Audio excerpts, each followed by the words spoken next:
எல்லாரும் இங்கே பேசினவர்கள் எல்லாமே ரொம்ப உத்வேகம் தரக்கூடிய விதத்தில் ரொம்ப தீவிரமாக உழைக்க வேண்டும் அப்படிங்கிற அடிப்படையில் பேசினாங்க. பேசிய நிறைய உறவுகள் மாநாடு குறித்து பேசினார்கள்.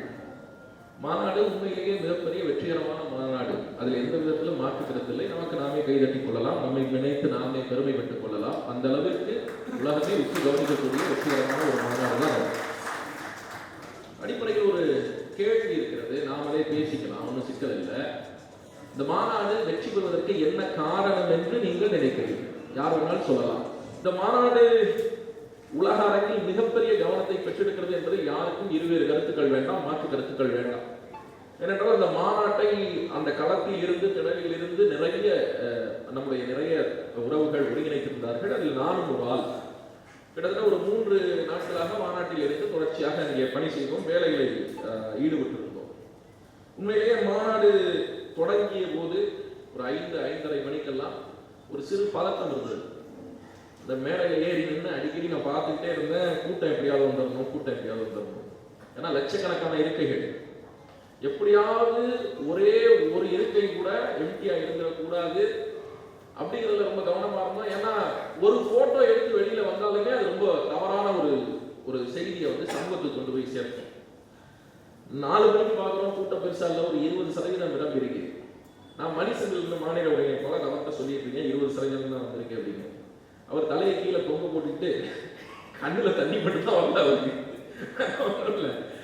ஒரு 5 மணி வாக்கில் பார்க்குறோம், ஒரு 25%, ஒரு 25% இருக்கைகள் நினைத்திருக்கு. பின்னாடி முழுக்க எம்டியா இருக்கு.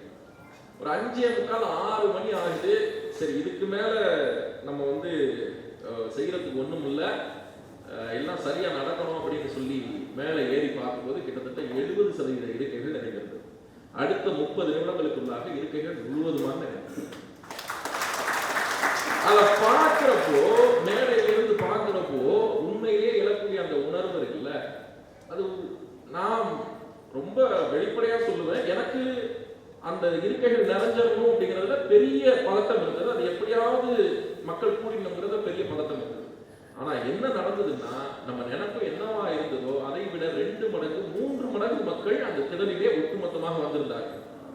வெளியில ஐயா அவர்கள் சொன்னது போல வெளியில நின்ன கூட்டம் ரொம்ப அதிகம், பார்க்கிங்ல இருந்த கூட்டம் ரொம்ப அதிகம். இதுல என்ன மிகப்பெரிய சிக்கல்னா, நம்மளுக்கு எல்லாம் சரியா 3 மணிக்கு தான் ஆரம்பிக்குது, ஆன் டைம் போயிருவோம். நம்மளாலே இந்த பஞ்சுவாலிட்டி, அதுவும் இந்த மாநாடு மாதிரியான நிகழ்வு, இந்த கூட்டமா லேட்டா வருவாங்க. இந்த உள்ள நடக்கிற கூட்டம், சின்ன கூட்டமா தாமதமா வருவாங்க. மாநாடு அப்படிங்கிற போது சரியா எல்லாமே சரியா செஞ்சோம்னு நினைச்சவங்க சரியான நேரத்துக்கு வரணும்னு நினைச்சிட்டாங்க. அதாவது 3 மணிக்கு மாநாடு ஆரம்பிக்குதா, 3ல இருந்து 4க்குள்ள மாநாட்டத்திற்குள்ள போயிடணும் அப்படிங்கிறது அவங்க நினைப்பா இருந்தது. அதனால என்ன பண்ணிட்டாங்கன்னா, தமிழ்நாட்டிலிருந்து வரக்கூடிய அத்தனை பேருமே அந்த நேரத்தை கணக்கு பண்ணி திருச்சிக்குள்ள வந்துட்டாங்க. பெரிய சிக்கல் என்ன ஆயிடுச்சுன்னா, ஒரே நேரத்துல பல்லாயிரக்கணக்கான வாகனங்கள் சாலையில ஏறும்போது மிகப்பெரிய போக்குவரத்து நெரிசல் ஆயிடுச்சு. ஒரு ரயில்வே ட்ராக் எல்லாம் பூட்டியிருக்காங்க, கிட்டத்தட்ட நிக்குது 500 வாகனம் நிக்குது, எல்லாமே நம்முடைய வாகனம். அப்போ எல்லாரும் ஒரே நேரத்தில் வந்து சேர்றதுக்கான அந்த வாய்ப்பு இல்லாம போயிடுச்சு. அண்ணன் பேசி முடிப்பதற்கு 5 நிமிடம் முன்பு வரை மாநாட்டிற்கு நம்முடைய உறவுகள் வந்து கொண்டே இருந்தார்கள், வண்டிகள் வந்து கொண்டே இருக்கு. அப்படியெல்லாம் கணக்கு பண்ணா பல லட்சங்களை நம்முடைய மக்கள் அந்த கூட்டம் வந்து தாண்டும். ஆக இவ்வளவு சிறப்பு வாய்ந்த ஒரு கூட்டத்தை நாம் வெற்றிகரமாக நடத்தி விட்டுத்தான், நம்மால் முடியும் என்று இந்த உலகத்திற்கு நிரூபித்து விட்டுத்தான் நாம் தேர்தலை சந்திக்க போகிறோம். அதன் தொடர்ச்சியாகத்தான் இந்த கலந்தாய்வு கூட்டத்தையும் வேட்பாளர் அறிமுக கூட்டத்தையும் ஒருங்கிணைத்திருக்கிறோம். இது ரொம்ப முக்கியமான செய்தி. மக்களிடத்துல நாம் மேடைகளில் பேசுற அரசியல் அது ஜனரஞ்சகமானது, மக்களை ரொம்ப நேரடியா சென்றடையக்கூடியது. ஆனா இந்த அரங்கத்துக்குள்ள நம்ம விஜய் மாதிரி பேச முடியாது. அவரு கட்சிக்காரங்களே சுத்தி வச்சுக்கிட்டு அவரு கட்சிக்காரங்கள்ட்டே நீங்க திமுக ஓட்டு போடுவீங்களா, அதிமுக ஓட்டு போடுவீங்களா, முன்னாடி அவங்க கட்சிக்காரன் அவங்க போய் திமுக தாவேக்காவா அப்படின்னா அவ என்ன சொல்ல போறான், தாவேக்காவா சொல்ல போறான். அந்த மாதிரி நம்ம கேட்க முடியாதுல்ல, நம்ம ஜெயிச்சிருவோமா அப்படின்லாம் கேட்க. இங்க இருக்கிற பொறுப்பாளர்களுக்கு நம்ம சொல்ற செய்தி என்னன்னா, நாம் அடிப்படையில் சில விஷயங்களை ரொம்ப தெளிவா புரிஞ்சுக்கணும்.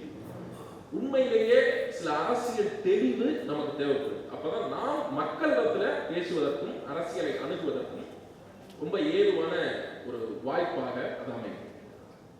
இப்போ இந்த அரசியல் எப்படி கட்டப்பட்டது, எந்த நம்பிக்கையில் கட்டப்பட்டது, இந்த அரசியல் வெல்லும் என்று நாம் உறுதியாக நம்புகிறோம்.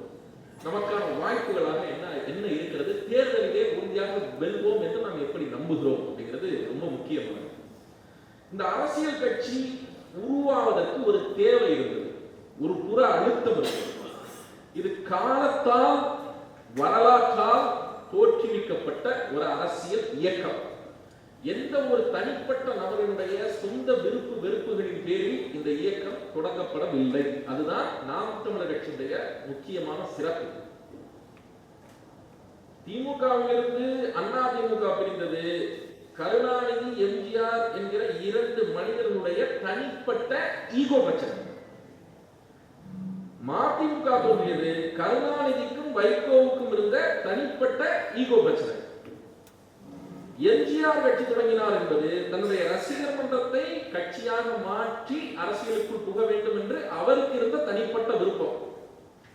இப்ப விஜய் கட்சி தொடங்கினார் என்பது அது ரொம்ப விசித்திரமானது. அந்த கதையை நம்ம பின்னாடி பேசுவோம். ஆனா அவருக்கு தனிப்பட்ட முறையில இந்த நாட்டை ஆள வேண்டும் என்கிற ஒரு எண்ணம் இருக்கு. ஆக இவங்க எல்லாருக்கும் ஒரு எண்ணம் இருக்கு. தன்முனைப்பின் காரணமாக ஒரு கட்சியை தொடங்குறாங்க. இந்த கட்சிகளுக்கு நாம் தமிழர் கட்சிக்குமான வித்தியாசம் என்னன்னா, இந்த கட்சி இப்படி ஒரு கட்சியை தொடங்க வேண்டும் என்று யாருமே விருப்பப்படல. யாருமே இது போன்ற ஒரு கட்சியை கட்டமைத்து தமிழகத்திலே அரசியல் செய்வோம், ஆட்சி அதிகாரத்தை நாம் முன்னோக்கி போவோம் அப்படிங்கிற மாதிரி எண்ணம் நமக்கு இல்லை. அந்த அடிப்படையில் இந்த கட்சி கட்டப்படல.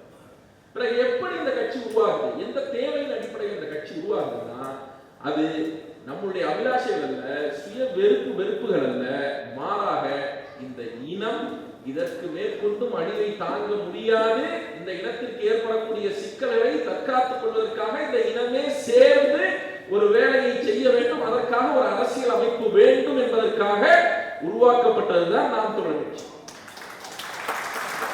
நீங்க இந்த கட்சி இப்படி உருவாக, இந்த கட்சியுடைய எதிர்நிலை, ஒரு கட்சின்னா அதற்கு ஒரு எதிரி.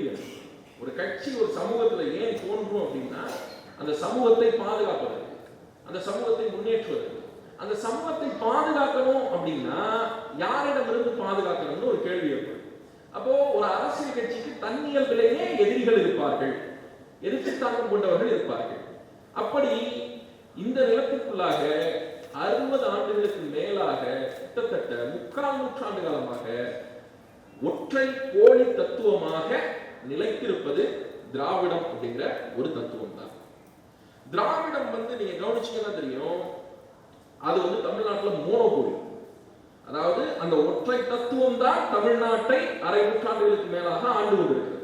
கட்சிகள் வேற வேற, அதை நீங்க தெளிவா புரிஞ்சுக்கணும். கட்சிங்கிறது வேறு, திமுக அதிமுக, ஆனால் இரண்டு பேருடைய கொள்கையும் ஐடியாலஜியும் ஒண்ணுதான், அது திராவிடம்.